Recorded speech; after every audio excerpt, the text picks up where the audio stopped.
As the world over suffers the ravages of climate change, the rising levels of Lake Victoria in Kisumu have not only caused displacement and destruction of farmlands, but increased the risk of attacks from crocodiles and hippos. Now, according to the Ministry of Tourism, compensation claims from a human-wildlife conflict hit a record of 1.5 billion shillings in 2023. And this was owing to shifts resulting from climate change. Well, Laura Otieno visited some of the affected families who told tales of death and destruction in the battle for resources between man and beast. At Kamnwa village in West Nyakach ward, Kisumu County, shadows of grief still lurk around the homestead of 49-year-old Jojo Chieng. At this corner, the grave of 16-year-old Sylvans Oluoch Otieno is still.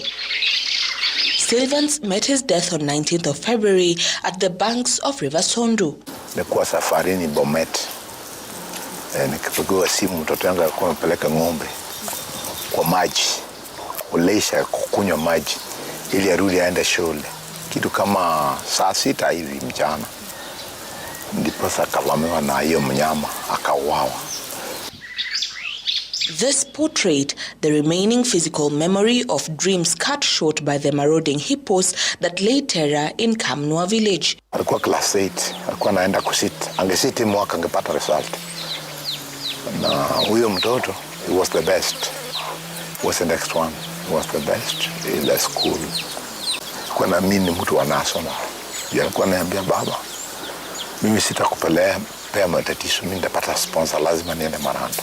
Ng'ombe ilikuwa inapiga kelele hapa. Meters away, 48-year-old Meshach Onyango shares a tale of how he brushed shoulders with death.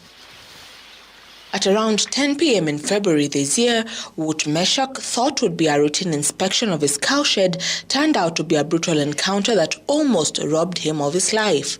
Kutembea pande hii kuenda polepole nikaona tu ipo moja.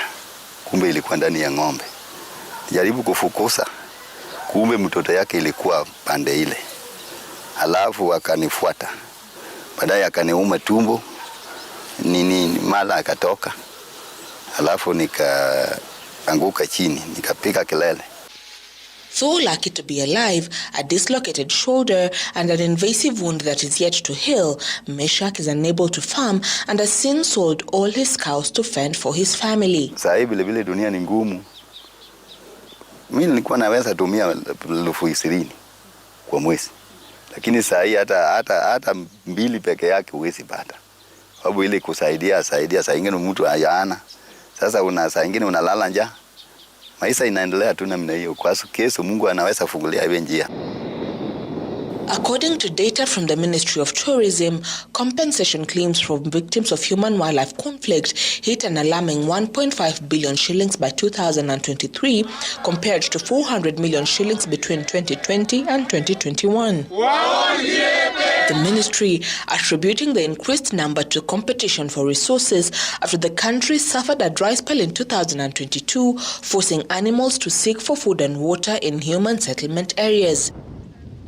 In Kisumu County, the rising levels of Lake Victoria gobbled up riparian areas, leading to a fierce competition for man and beast over the shrinking arable land. Hata baada ya kuzika mtoto zilikuja mpaka pale na kuni pale. Nilikuwa nimeweka viazi karibu 10 mpaka wakavunja singenge.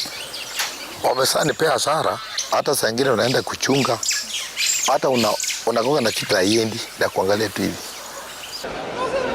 And with countries resolving to operationalize the loss and damage fund during the recently concluded COP28, communities like the one at West Nyakach in Kisumu are hoping to get some reprieve for the calamities they face as a result of climate change. The government can also look away or maybe fencing the shore by maybe electric fence. You know, it's also a way of controlling the hippos and so protection of the riparian area should also be a task for the community so that these animals can also come outside far from that riparian area.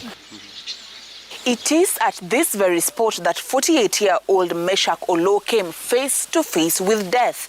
His tale similar to 100 other families of West Nyakach ward who bear the brunt of the escalating human-wildlife conflict occasioned by climate change. Their plea is now to the government to dispatch wardens in order to avert the loss of life and property. Orao, Citizen TV from West Nyakach ward, Kisumu County.